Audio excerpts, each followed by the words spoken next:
कृष्णं वंदे जगद्गुरुं। प्रिय छात्र छात्राओं, नमो नमः। शास्त्री द्वितीय वर्ष साहित्य द्वितीय पत्र के अंतर्गत पाठ्यक्रम में निर्धारित पुस्तक शिशुपाल वधम का हम आज अध्ययन करेंगे। शिशुपाल वधम के अंतर्गत प्रथम सर्ग और द्वितीय सर्ग, ये दो सर्ग हमारे पाठ्यक्रम में हैं। अतः हम इन्हीं दोनों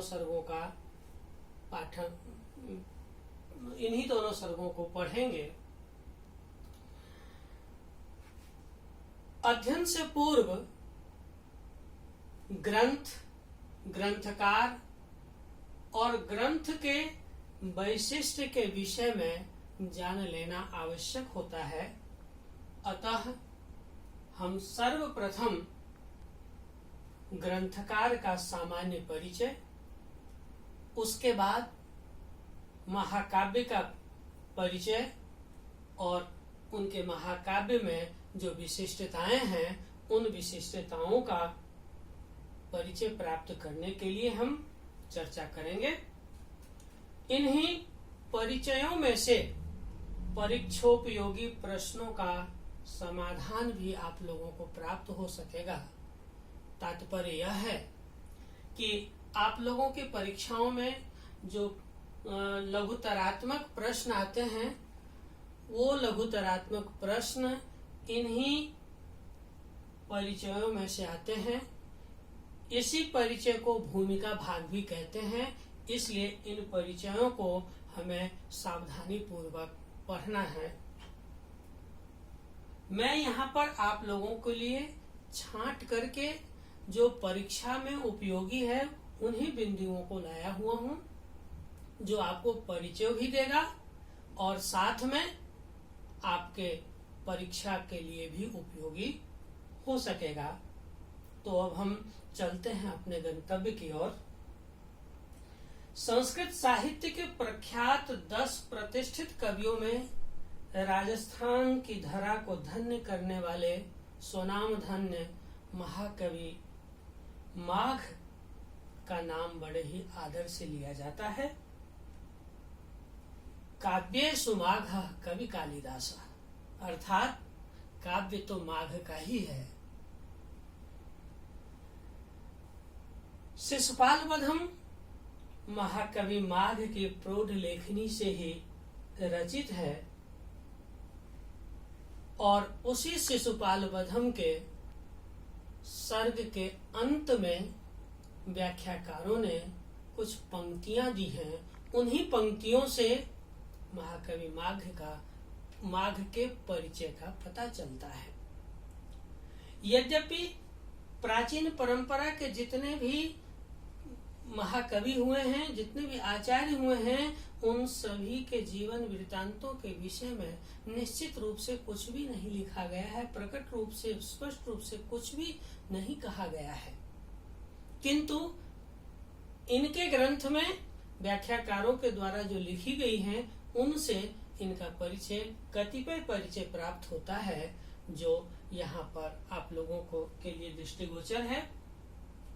भिन्न माल वास्तव्य दत्तक सूनो महावैयाकरणस्य माघस्य कृतो शिशुपाल वध महाकाव्ये।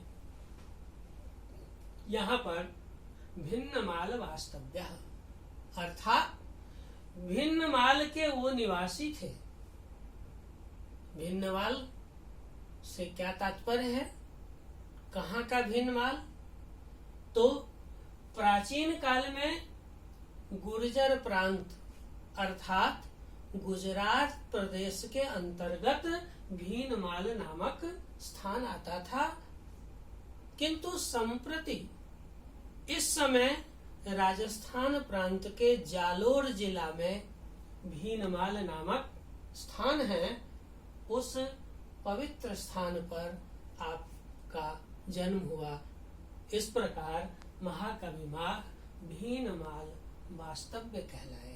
महाकवि माघ भीनमाल के निवासी कहलाए। उसके आगे हम चलते हैं। दत्तक सूनो दत्तक सुनो शब्द का अर्थ है कि वो दत्तक के पुत्र थे,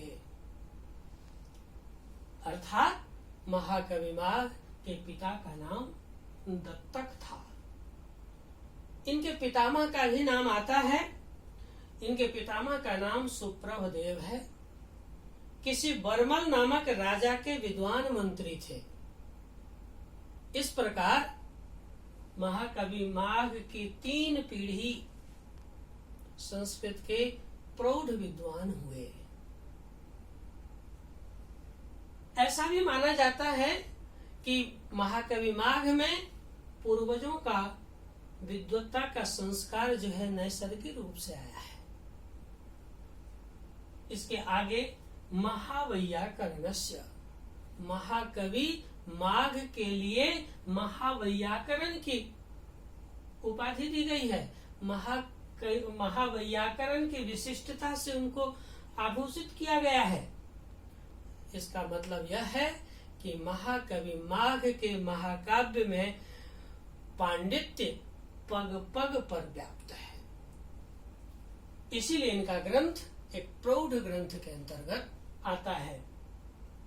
इस प्रकार महाकवि माघ के विषय में हम इतना बता सकते हैं कि इनका जन्म स्थान गुजरात, इनका जन्म स्थान राजस्थान प्रांत के जालोर जिला के भीनमाल में हुआ।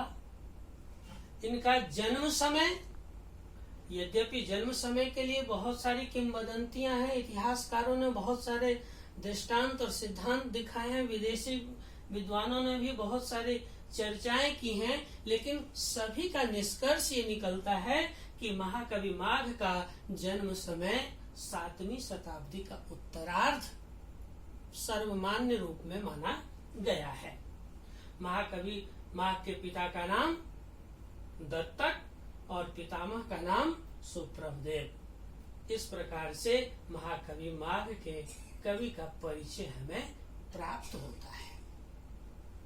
महाकवि माघ के परिचय के बाद महाकवि माघ की जो अनमोल कृति है, उत्कृष्ट कृति है, वो है शिशुपाल वधम। हमें उसका भी परिचय जान लेना चाहिए। तो मैं यहाँ सर्वप्रथम ये बताना चाहूंगा कि महाकाव्य का परिचय शिशुपाल वधम महाकवि माघ का सर्वश्रेष्ठ अनमोल कृति है। यह 20 सर्गों में विभक्त है, यानी 20 सर्गों वाला यह विशाल महाकाव्य है। ये शिशुपाल वधम महाकाव्य की जो कथा है, उस कथा का आधार महाभारत को माना जाता है। शिशुपाल वध की कथा का आधार महाभारत का सभा पर्व, और उस सभा पर्व में भी 33 से 45वें अध्याय तक की कथा है। यानी महाभारत के सभा पर्व के 33 से 45वें अध्याय तक की एक संक्षिप्त कथा को एक विशाल महाकाव्य का स्वरूप महाकवि माघ ने अपनी अनमोल प्रतिभा से दी है। इसके बाद इसी कारण से हम महाभारत को शिशुपाल वधम महाकाव्य का उपजीव्य कहते हैं, और शिशुपाल वधम को महाभारत का उपजीवी काव्य भी कहते हैं। ये ध्यान रखिएगा, प्रतियोगी परीक्षाओं में भी इस प्रकार के प्रश्न आते हैं कि महाभारत का उपजीवी कौन है, और तो महाभारत का उपजीवी जो है वह शिशुपाल वधम है, और शिशुपाल वधम का उपजीव्य कौन है, तो शिशुपाल वधम का उपजीव्य महाभारत है। इसकी कथा कहाँ से ली गई है, तो इसकी कथा महाभारत के सभा पर्व के 33 से 45 अध्याय के मध्य से ली गई है। शिशुपाल वधम में शिशुपाल वध की प्रमुख घटना है। शिशुपाल वध की प्रमुख घटना होने के कारण ही शिशुपाल वधम को कौन सा महाकाव्य कहा जाता है? शिशुपाल वधम को एक घटना प्रधान महाकाव्य कहा जाता है। यह भी एक प्रतियोगी परीक्षा के लिए भी प्रश्न बनता है कि शिशुपाल वधम किस प्रकार का महाकाव्य है? शिशुपाल वधम एक घटना प्रधान महाकाव्य है। शिशुपाल वधम में जो कथा है वो कथा किस प्रकार की है? तो शिशुपाल वधम में जो कथा है वो आधिकारिक कथा के रूप में शिशुपाल के वध की घटना है और प्रासंगिक कथा के रूप में अन्यान्य जो कथा है वो सारी प्रासंगिक कथा के रूप में है। तो हम कह सकते हैं कि महाभारत महाकाव्य में शिशुपाल का वध की जो घटना है वो घटना ही इसकी आधिकारिक कथा है, जिसका अन्य प्रासंगिक वर्णनों के द्वारा विस्तार किया गया है और महाकाव्य का रूप दिया गया है, सांगोपांग वर्णन किया गया है।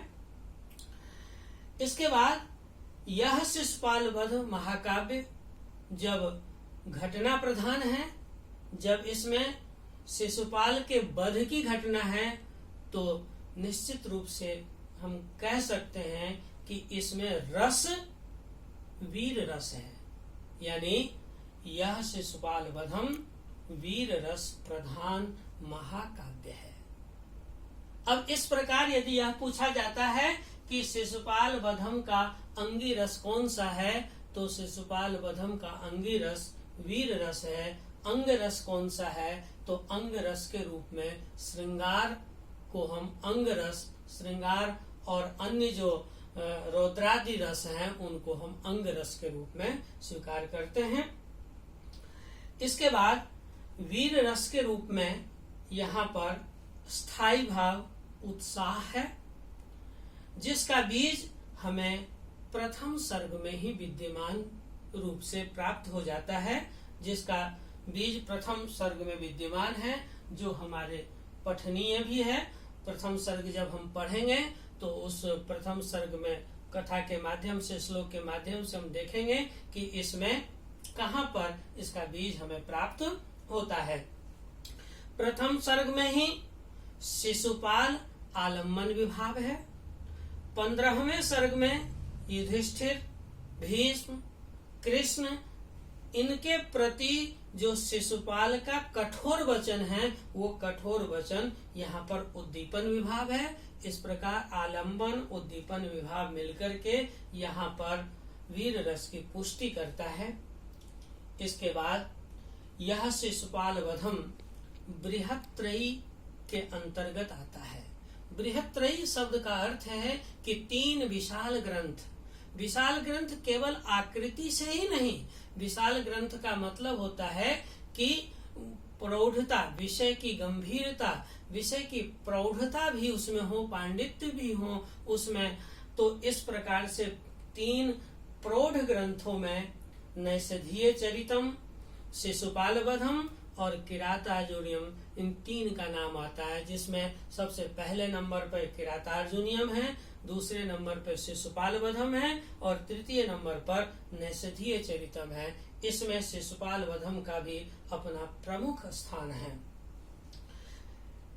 इसके बाद शिशुपाल वधम की कुछ जो अन्य विशेषताएं हैं उसके अंतर्गत शिशुपाल वधम का जो प्रारंभ होता है, उसका जो मंगलाचरण है, उस मंगलाचरण में श्री शब्द का प्रयोग किया है। और सर्ग के अंत में, प्रत्येक सर्ग के अंत में भी उन्होंने श्री शब्द का प्रयोग किया है। विद्वानों का मानना है और देखने को भी मिलता है कि महाकवि भारवी से इनकी प्रतिस्पर्धा है और भारवी के काव्य में भी इस प्रकार की चीजें उल्लेखित होती हैं। वहां पर लक्ष्मी शब्द है अंत में, यहाँ पर श्री शब्द है। इस प्रकार से बहुत कुछ दोनों में मिलता जुलता है और प्रतिस्पर्धा के दोनों कवि आपस में प्रतीत होते हैं। शिशुपाल वधम के अंतर्गत ही बहुत सारी विशेषताएं हैं, विद्वानों के लिए वह आदर्श है। विद्वान लोग कहते हैं कि नव सर्ग गते माघे नव शब्दों न विद्यते। शब्द संपदा, शब्द भंडार शिशुपाल वधम का इतना श्रेष्ठ है कि नव सर्ग गते माघे, कि माघ कवि का 9 सर्ग यदि अध्ययन कर लें तो संस्कृत साहित्य का नवीन शब्द नहीं बचता। यानी इस महाकाव्य का शब्द संपदा इतना अथाह है। गुण के दृष्टिकोण से हम जब विचार करते हैं तो एक श्लोक आता है, उपमा कालिदासस्य भारवेह अर्थ गौरवम दंडिनः पदलालित्यम माघे संति त्रयो गुणाः। इसका मतलब है कि काव्य संसार में कालिदास की उपमा, भारवी का अर्थ गौरव और दंडी का पद लालित्य प्रसिद्ध है। किंतु महाकवि माघ के काव्य शिशुपाल मधम में तीनों ही गुण उन्हीं श्रेष्ठताओं के साथ विद्यमान है। इसलिए माघे संति त्रयो गुणा, तीनों गुण की महत्ता माघ के महाकाव्य में पाई जाती है। एक किंवदंती ऐसा भी आता है कि एक समय किसी वृद्ध विद्वान से पूछा गया कि आप इतने बुद्धिमान हैं, इतने श्रेष्ठ हैं, आपका विवेक इतना बढ़िया है, आपने अपने जीवन में किन किन ग्रंथों का अध्ययन किया? तो उन्होंने एक पंक्ति में उसका उत्तर दिया कि मेघे माघे गतम वया, अर्थात मेघ दूत तथा जो है माघ का महाकाव्य शिशुपाल वध, इन दोनों ग्रंथों को पढ़ने में मैंने अपना जीवन बिता दिया। इसका तात्पर्य यह है कि इनके ग्रंथों में इतनी गहराई है, इनके ग्रंथों में इतना ज्ञान है, अथाह ज्ञान का भंडार है शिशुपाल वधम। ये इन किंवदंतियों से, इन प्रशस्तियों से ये प्रशस्त होता है। इस प्रकार से शिशुपाल वधम महाकाव्य की जो भी विशेषताएं हैं उन सभी विशेषताओं से भरपूर है। शिशुपाल वधम महाकाव्य काव्य शास्त्र के दृष्टिकोण से भी एक उत्कृष्ट कोटि का महाकाव्य है। अब हम आते हैं अपने पठनीय सर्ग पर, जो हमारे पाठ्यक्रम में भी है, प्रथम सर्ग है। तो हम प्रथम सर्ग के विषय में भी थोड़ी सी चर्चा कर लेते हैं, थोड़ी सी जानकारी प्राप्त कर लेते हैं। प्रथम सर्ग का नाम नारद संभाषण दिया गया है। नारद संभाषणो नाम प्रथम सर्गः। महर्षि नारद, देवर्षि नारद आकाश मार्ग से उतरते हैं और भगवान कृष्ण के साथ चर्चा करते हैं। इन्हीं चर्चाओं के द्वारा इनका नाम, इस सर्ग का नामकरण इस प्रकार किया गया है। इस प्रथम सर्ग में 75 श्लोक हैं। आकाश मार्ग और 75 श्लोक हैं। इन 75 श्लोकों की कथाओं को यदि हम 4 भागों में विभक्त करके अध्ययन करें तो अध्ययन के सौविध्य से यह श्रेष्ठ प्रतीत हो सकता है। मैंने इसको 4 भागों में बांट करके आपको बताना चाह रहा हूं, और जब हम इसका अध्ययन करेंगे, श्लोकों को हम पढ़ेंगे, तब भी इन 4 चीजों को हम ध्यान रखेंगे। सबसे पहला है आकाश मार्ग से अवतरित देवर्षि नारद का दृश्य। इसका मतलब यह है कि आकाश मार्ग से आते हुए देवर्षि नारद को श्री कृष्ण ने देखा। अचानक दूर से आते हुए व्यक्ति को देख करके मन में क्या क्या कामनाएं होती है, क्या क्या विविधताएं आती हैं, उन विविधताओं का वर्णन यहाँ पर किया गया है। तो इसको पहले प्रसंग के रूप में हम इस प्रकार से इसका अध्ययन करेंगे। इसके बाद उसी सर्ग में हम द्वितीय प्रसंग को लेते हैं, तो द्वितीय प्रसंग आता है जब आकाश मार्ग से अवतरित होकर के देवर्षि नारद द्वारिका पहुंच जाते हैं, श्री कृष्ण से मिलते हैं, और श्री कृष्ण जब उनको अतिथि मान करके उनकी सेवा करते हैं, उनकी पूजा करते हैं, तो वो दूसरा प्रसंग होता है। भारतीय संस्कृति में अतिथि देवो भव की जो संकल्पना की गई है, उस संकल्पना की सकारात्मकता यहाँ पर दृष्टिगोचर होती है, और अतिथि सेवा किस प्रकार से की जाती है, की जा रही है, उसका विस्तृत वर्णन इसमें है। इसके बाद तीसरे प्रसंग के रूप में हम यह कह सकते हैं कि अतिथि पूजा के उपरांत देवर्षि नारद से भगवान कृष्ण पूछते हैं कि महाराज, आप वहां से आकाश मार्ग से पधारे हैं, इंद्रलोक से पधारे हैं, आप बिना कारण तो आ नहीं सकते हैं, तो आप आगमन का कारण बताइए कि किस उद्देश्य आए हैं, हम आपकी क्या सेवा कर सकते हैं, क्या आदेश है। इस प्रकार से आगमन का कारण पूछते हैं। यद्यपि देवर्षि नारद श्री कृष्ण से कहते हैं कि आपका दर्शन ही मेरा आगमन का कारण है, लेकिन वो इतने पर सहमत नहीं होते हैं, और अंततः वो अपने आगमन का कारण बताते ही हैं। और आगमन का कारण जो है वो चौथे प्रसंग में हम ले सकते हैं, उसमें है इंद्र का संदेश। इंद्र का संदेश लेकर के महर्षि नारद इंद्रलोक से आते हैं, देवलोक से आते हैं, और इंद्र का संदेश सुनाते हैं कि हे भगवान श्री कृष्ण, आपका जो अवतार हुआ है वह शिशुपाल का वध करने के लिए हुआ है, और शिशुपाल के वध करने से पहले शत्रुओं का पूर्व का इतिहास जान लेना जरूरी है। और उस इतिहास को जानने की जो बातें आती हैं, उस क्रम में वो बताते हैं कि शिशुपाल का जो प्रथम जन्म है वो हिरण्यकशिपु है, और हिरण्यकशिपु बन करके उसने उत्पात मचाया, तो आपने नृसिंह का रूप धारण करके उसका वध किया। इसके बाद जब उसका द्वितीय जन्म हुआ तो वह रावण के रूप में जन्म लिया, और रावण के रूप में जन्म लेकर के भी ऋषि मुनियों पर जब अत्याचार किया, तो आप राम का रूप धारण करके उसका वध किया। और इस समय रावण का ही रूप शिशुपाल वध है। इस रावण का ही जन्म शिशुपाल के रूप में, मैंने तृतीय जन्म शिशुपाल है, जो इस समय आतंकी बना हुआ है, मानवता का दुश्मन बना हुआ है। अतः इसका वध आवश्यक है, और इसी उद्देश्य से आपका अवतार हुआ है। इसी संदेश को बताने के लिए, आपके उद्देश्यों को बताने के लिए मैं यहाँ पर आया हुआ हूँ।